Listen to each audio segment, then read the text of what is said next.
She said, "No prenup means you don't trust me. It's over." I agreed. Cancelled the wedding that night. 3 days later, she was online begging me to come back. "Hello Reddit I+ here. My name is Elias Monroe. I'm 34. Until recently, I was engaged to a woman named Celeste Granger, 29. We were the kind of couple people made Pinterest boards about, photogenic, well-dressed, always smiling in coordinated holiday photos and sunset beach candids. Our wedding was supposed to be in 8 weeks. Everything was planned down to the letter. The venue, a lakeside vineyard in Sonoma, was booked a year in advance. The caterer was paid in full. Her dress? A $14,000 designer piece she swore would make her feel like a goddess.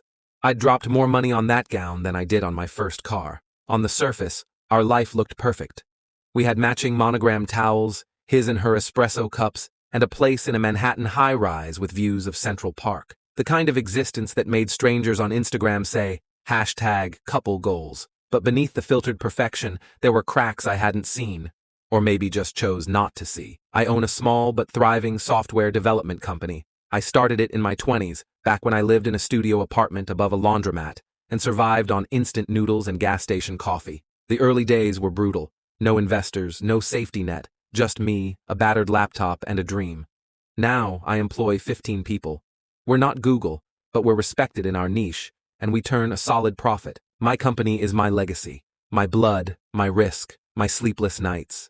So, when my attorney, my oldest friend Miles, suggested I get a prenup, I didn't even blink. "It's not about Celeste," he said. "It's about protecting your company, your employees, and your future. This isn't emotional, it's just smart business." The prenup was simple. What was mine before the marriage remained mine. What was hers remained hers.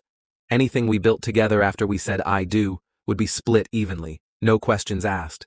Fair, logical, respectful, or so I thought. I brought it up on a rainy Tuesday evening. Celeste was drinking wine on the couch in one of my hoodies, watching some reality dating show she loved to hate. I sat beside her and gently said, "Hey, there's something we should go over. It's not romantic, but it's important." She muted the TV, sensing the seriousness in my voice. I explained the prenup, what it meant, what it didn't. I framed it just like Miles had. "This isn't about not trusting you," I said. "It's about protecting something I've poured 10 years of my life into. I want to go into our marriage with clarity, not complications." Her expression didn't change at first. Then it did. Subtly, but unmistakably. Her eyes lost their sparkle. Her mouth thinned into a line. "A prenup?" she repeated. The word hung in the air like smoke. "Seriously?" "Just a formality," I said quickly. "For the business, nothing else." She laughed, a short, joyless laugh that sent a chill down my spine. "A formality? Elias, do you think our relationship is a contract?" "No," I said softly. "But marriage is, in some ways. It has legal consequences. This is just about being responsible." Her wine glass hit the table a little too hard. "So that's it, huh? After everything, you don't trust me? Celeste, it's not about trust, it's—" "No, don't," she snapped, cutting me off. "You think I'm some kind of gold digger, is that it? After 5 years, you think I'm waiting around for a payout?" I tried to explain again, but she wasn't listening. She was somewhere else, angry, proud, cornered. Then she looked me dead in the eyes and said slowly, deliberately, "I am not signing a prenup. You either trust me, or it's over." Her tone didn't shake. Her hands didn't tremble. She said it like a threat, like she'd rehearsed it. Maybe she had. And just like that, I saw her. I don't mean I looked at her. I saw her. The real her. The veil lifted. The fantasy vanished. The girl I thought I was going to marry, the woman I believed would stand beside me through life's storms, she wasn't standing in front of me. Instead, there was someone else. Someone calculating. Someone ready to leverage love into ownership. And something inside me just clicked. I took a breath, calm and clear. "You're right," I said. Her face softened. I could see the relief starting to creep in, like she'd won. "Good," she said. "I'm glad you—" "You're right," I interrupted, standing up. "It is over." Silence. Cold and sudden, like a door slamming shut in a snowstorm. She blinked. Her jaw slackened. "What?" "I said it's over," I repeated, walking into the bedroom. "If you think love means never protecting yourself, then you don't understand love at all. You're ending our relationship over a piece of paper?" "No," I said, grabbing a duffel bag from the closet. "I'm ending it because you tried to emotionally blackmail me into surrendering my future. You don't want a partner. You want leverage." I zipped the bag and turned toward her. "You just showed me who you really are. And I believe you." I walked out that night, crashed on Miles's couch. I didn't shout. didn't sob. I didn't text her back. I just moved. I stayed up most of the night, canceling everything. I called the wedding planner first, told her to shut it down. Then the venue, kissed $10,000 goodbye.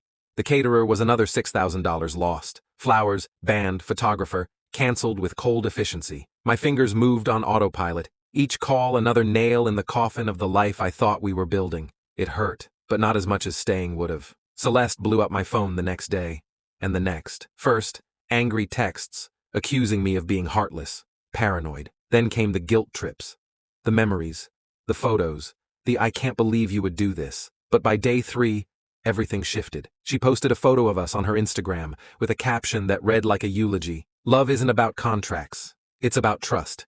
Sometimes the ones you love the most are the ones who hurt you the deepest. It was bait, public bait. The comments flooded in. You deserve better. He didn't deserve you. You're so strong. Then came the messages. DMs from mutual friends, her sister, even her mother, asking what happened and could we fix it. That she was just scared. That I should understand how vulnerable marriage makes a woman feel. That she'd come around if I just gave her space. But I was done giving away parts of myself to people who only loved the benefits of me, not the reality of me. It's been 6 months. Celeste is now engaged to someone else. Someone older, wealthier. I don't say that bitterly. I say it because the pattern became clear. It wasn't about me. It never was. As for me, I've grown. I've focused on my business, my friends, and rediscovering who I am outside the identity of her future husband. I still believe in love. I still believe in partnership. But next time, I'll make sure I'm building a life with someone who sees me as a man, not as a meal ticket. And the prenup? It'll still be there. Not because I don't trust love, but because I finally trust myself. 6 months passed. Seasons changed. But one thing remained constant. I didn't reach out to Celeste. I didn't stalk her socials. I didn't second-guess my decision. People say silence is loud. Mine was deafening, but it was also peaceful. I poured myself into the company. We launched a new SaaS platform that landed 2 enterprise clients and doubled our annual revenue projection. The long nights felt different now. No one waiting at home, but also no passive-aggressive questions about how much longer I'd be working. No guilt-tripping. Just me and the grind again. And for the first time in years, it felt good. Of course, there were lonely nights. I'm not going to lie and say I never missed her. Not the real her, but the version of her I used to believe in. The fantasy. The soft Sunday mornings. The way she used to fall asleep with her head on my chest. But fantasies are easy to miss. Reality has a way of keeping receipts. I started therapy. That surprised even me. Miles suggested it one night over bourbon. Said I was too composed, too still, like a man standing in the eye of a hurricane pretending the winds weren't coming. I went, not because I thought I was broken, but because I wanted to make sure I didn't become bitter. I refused to let Celeste's ultimatum be the thing that poisoned my view of women, of relationships, of commitment. Therapy helped me realize I had ignored red flags for years because I was in love with potential, not a person. I was always building, always improving, and I treated our relationship the same way. I thought if I gave more, supported harder, loved louder, she'd grow into someone she never actually was. That's not love. That's project management. And then, something unexpected happened. In late March, I was invited to speak at a tech entrepreneur panel in Austin. I almost turned it down. Public speaking's never been my thing, but Miles gave me the look, the one that says, get over yourself. So I went. After the panel, during the networking mixer, I met her. Juno called her. She wasn't flashy. She wasn't the loudest voice in the room, but she had presence. Real presence. Witty, sharp, with this quiet confidence that made you lean in when she talked. She wasn't in tech. She ran a nonprofit that helped underprivileged kids get into STEM programs. When I asked her why, she said, because brilliance is everywhere. Opportunity isn't. That line, it stuck with me. We talked until the event closed down. No flirting, just raw electric connection. She wasn't impressed by my company. She didn't ask about my net worth.